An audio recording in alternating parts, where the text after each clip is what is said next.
Hey friends, Justin here with my trusty bathrobe on, and I just finished episode 1 of the Netflix Sweet Home.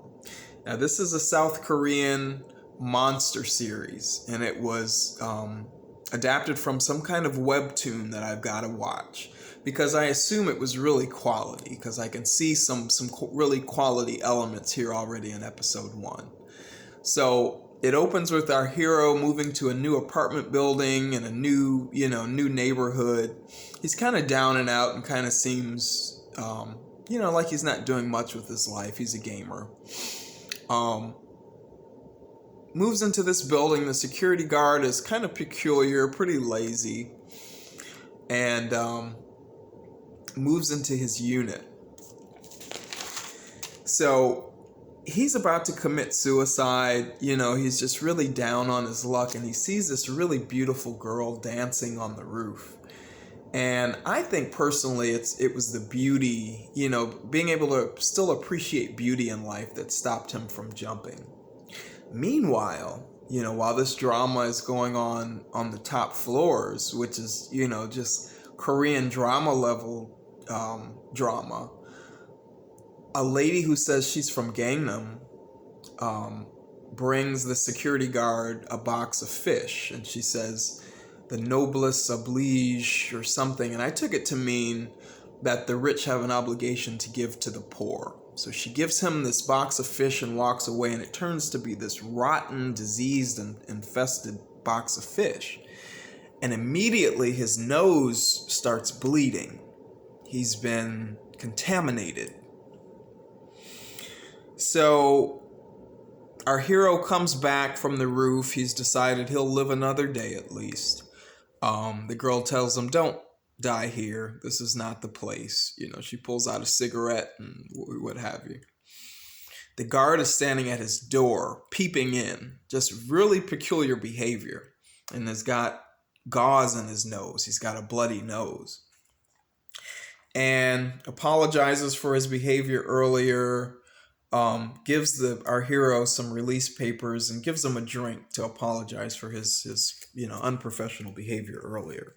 Our hero's not interested. He throws the bottle away, but I think that's been enough exposure. There's a girl that walks past the guard. Her nose starts bleeding. It's begun at this point, Sisu or Yusen Su, the girl that lives in 1510. Maybe I'll say 1510 instead of butchering everyone's name. She meets the lady in the hallway that's got the baby carriage.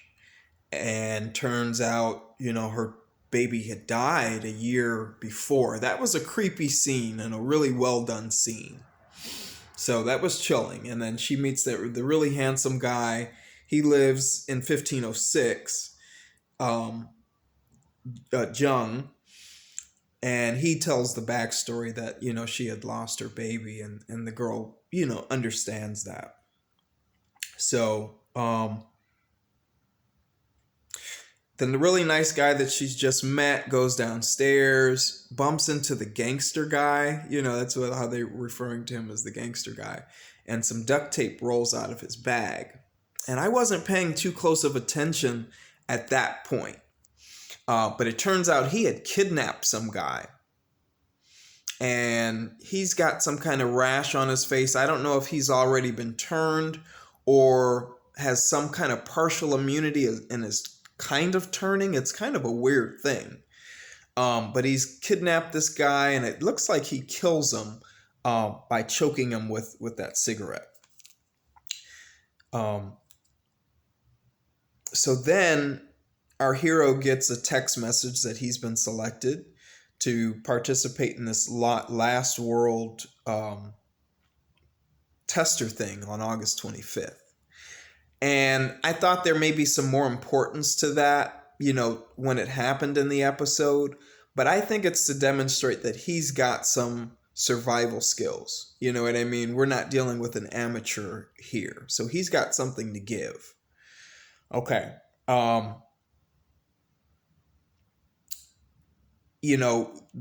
there's a knock on the door. His package is there. His ramen noodles are destroyed, and now we see the first monster. That lady destroys his package, is banging on his door. Let me in, let me in, let me in. It was really, really creepy and effective, and I almost fell for it. I almost said she'll be all right if you let her in and whatever. But she melted down. The blood started gushing, and she just went full monster. Our girl upstairs in 1510, her music is playing, and so the monster is attracted upstairs, and she finally goes away, after our hero says, "Show me your arms, show me your arms." So these monsters are, at least at some point, conscious enough to know that they need to trick people, that if people know, what's going on, that the jig is up. It's going down at this point in this building. There's blood on the floor on certain levels, on floor 14 and on 15, and the building goes on lockdown. So everyone, they've lost cell phone signal. No one really knows what's going on in the city, but the building is on lockdown, and there's been a couple of murders in the building, and so everyone has decided to get out. They break into the management office or the security office to try to, open these doors to get out of this infected building. And they do. They raise those doors, and that chilling, creepy tall man is standing there waiting. Oh, he looked like he was about 8 feet tall, 7 feet, 8 feet tall. And his face opens up, and that, like a succubus, that long tentacle comes out, and he drains that man, one of the neighbors, right there on the spot. That was a really chilling monster, really effective first monster for the series. So that he was well done. He was neutralized with either the coldness or the chemicals of that, fire extinguisher, and they're able to repel him out of the building. Now that girl that saved the guy that is pulling down the shutters, she's a tough girl. She's my favorite character so far. I love, she did what she had to do. She got back in. She pulled the glass out of her leg. She's tough. So we're back on lockdown. It's clear that this is a bigger situation. The whole city is overrun with these zombie monsters at this point. Our hero the next morning wakes up, or that evening. I'm not clear if it was morning or evening that evening, but the entire town is post-apocalyptic. There's fire. It's apocalyptic. Fire and monsters everywhere and helicopters. And, it's kind of a fever dream because something is happening to him. His nose starts ferociously bleeding. And it's clear at this point that this building is contaminated. Everyone, it seems, is becoming monsters. So that's fresh. That's a new approach to this. Our hero in episode 1 has already become contaminated and become one of these, or is becoming one of these zombies. So I'm interested to see where this goes. Friends, this is a good one. It's a good South Korean series. Have you been watching it? I'm just on episode 1. I'm about to check out episode 2. Let's watch it. Let's see if it's good, if it really picks up.